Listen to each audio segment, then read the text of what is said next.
Assalamualaikum warahmatullahi wabarakatuh. Halo semuanya. Perkenalkan, nama aku Mutiara Arifah. Aku dari program studi pendidikan ekonomi. Di sini aku mau ngejelasin tentang Irving Fisher mencari rantai yang hilang dalam ekonomi. Pernahkah kalian mendengar nama Irving Fisher? Irving Fisher adalah salah satu ekonom terbesar yang pernah dimiliki Amerika Serikat.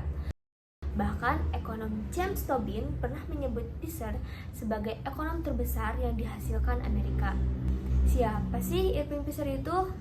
Nah, Irving Fisher itu lahir pada tahun 1867 di New York. Sejak muda, ia dikenal cerdas dan penuh semangat. Ia masuk Yale College, mempelajari matematika. Karena kesukaannya terhadap matematika, dia menulis disertasi yang berjudul Mathematical Investigation in the Theory of Value and Price. Nah, disertasi ini tuh dianggap sebagai salah satu karya doktor terbaik di bidang ekonomi. Selain itu, Fisher juga menjadi presiden utama di Econometric Society, yaitu organisasi bergengsi yang mendorong penggunaan metode matematika dan statistik dalam ilmu ekonomi. Sekarang, teman-teman bayangkan bagaimana sebuah perekonomian tanpa pemahaman tentang uang dan kredit. Bagaimana mungkin kita bisa menjelaskan inflasi, resesi, atau pertumbuhan ekonomi? Nah, jadi di awal abad ke-20, para ekonom masih bingung dengan satu pertanyaan besar. Apa sebenarnya peran uang dan kredit dalam perekonomian? Nah, inilah teka-teki besar yang dihadapi para ekonom, dan sosok yang berusaha keras mencari jawabannya adalah Irving Fisher. Nah, di sini aku akan menjelaskan tentang mikroekonomi dan makroekonomi. Jadi, mikroekonomi sendiri yaitu membahas bagaimana harga barang dan jasa ditentukan melalui interaksi penawaran dan permintaan. Sementara makroekonomi membahas keseluruhan perekonomian, yaitu tentang pertumbuhan, tabungan, investasi, hingga stabilitas harga. Nah, pada masa itu masih ada satu hal besar yang hilang, yaitu bagaimana menghubungkan teori mikro dengan makro ini. Dan kuncinya ada pada peran uang dan kredit. Fisher menyebut hal tersebut sebagai rantai yang hilang dalam ekonomi. Nah, teman-teman, banyak ekonom yang masih menganggap uang itu cuma alat tukar biasa.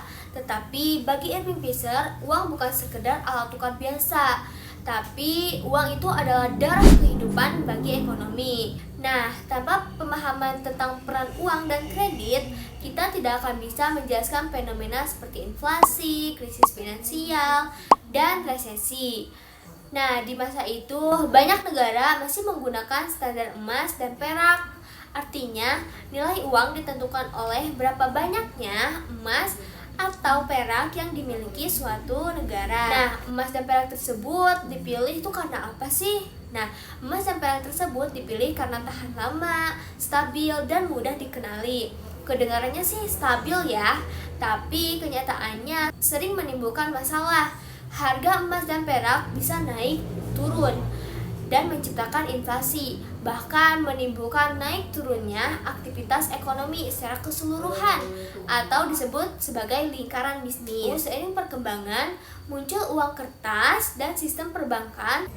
Nah, teman-teman, jadi di sepanjang abad ke-19, krisis keuangan sering terjadi akibat lemahnya sistem moneter dan sistem perbankan. Nah, Fisher melihat masalah ini bukan sekedar fenomena sementara, tetapi sumber utama dalam gejolak bisnis.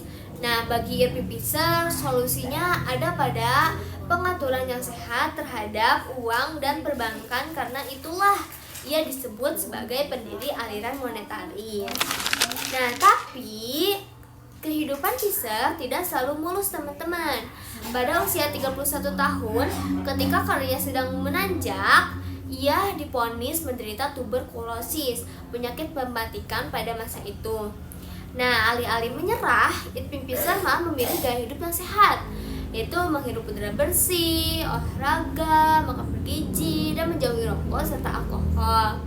Nah, pengalaman ini mengubahnya menjadi pribadi yang sangat disiplin dan sehat. Oke teman-teman, cukup sekian materi Irving Fisher mencari rantai yang hilang. Mohon maaf bila ada kesalahan. Dadah.